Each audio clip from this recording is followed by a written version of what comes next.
bringing you the news and information you need from the people making a difference. This is Comcast Newsmakers. I'm glad you could join us. I'm sitting here with Marilyn Levinson. She's executive producer of Bay Area Cabaret. We're going to find out about that in just a moment. And Marilyn, we're talking about cabaret. The form of cabaret goes back. It does. It does. Hundreds of years? I don't know how far back, and but you know. Yes, it does. And there's always rumors that it's going to die. It's always the starving stepchild to Broadway. But it never does. There's something very compelling about the idea of sitting in a small room with a solo performer and a piano and having that voice just speak to you. Yeah. Yeah, and that performer better live up to the standards because you're very close. That's right. You're very close. Really. Yeah.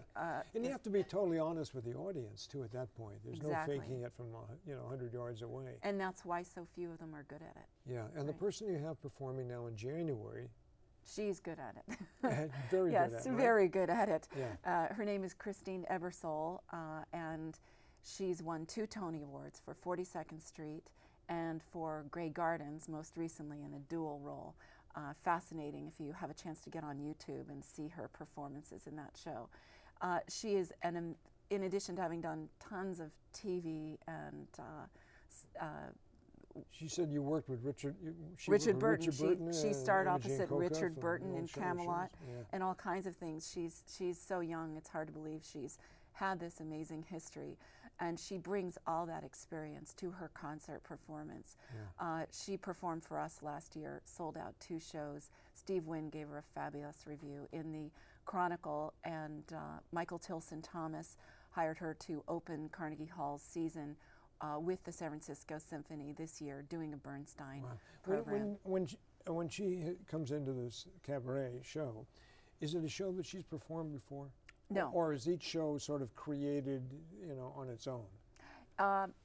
Well, if they're performing in the same venue, she will bring back a different show. There's a CD that they're promoting called Sunday in New York, and they did some of the selections last year in the concert, but the CD wasn't ready. This year they're putting together a new program of Broadway and standards, which is something she and Billy Stritch, who we should also discuss, do very well. Billy is Liza Minnelli's accompanist. He was a co-star in 42nd Street, so he's an artist in his own right and adds a lot to the duo. 42nd Street, of course, I remember the movie, not when it was originally shown, but years later. And that to me was one of the high points of a movie musical. And then, of course, the stage also performed that.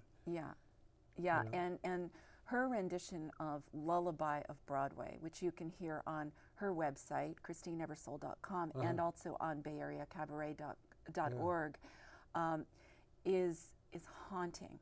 It's absolutely, it's like that George Benson song On Broadway. It conveys all of the beauty and the sadness of that career. That one of my heroes, Gene Kelly, of course, used that in American in Paris. And that was in fact, that was the whole closing number of that movie. Oh, that's true. So that was an amazing thing. Cabaret is doing all right these days? In general, I mean, the form in terms of getting audiences and getting people in, is it difficult? Actually, this year, I shouldn't say this because it might not be good luck, but our subscriptions are up 25% over last year, and our donations are up even more. We're a nonprofit, sort of have a grassroots organization. I started 5 years ago, and we're an all-volunteer company. Tell you what, we're just about out of time. Very quickly now, performing at? The Marines Memorial Club Commandant's Ballroom on the 10th floor, beautiful view. Christine Ebersole and Billy Stritch. At what time? At 5 p.m., January 18th on a Sunday. Great to have you here, Marilyn. You take care. Thanks so much. And thank you for watching.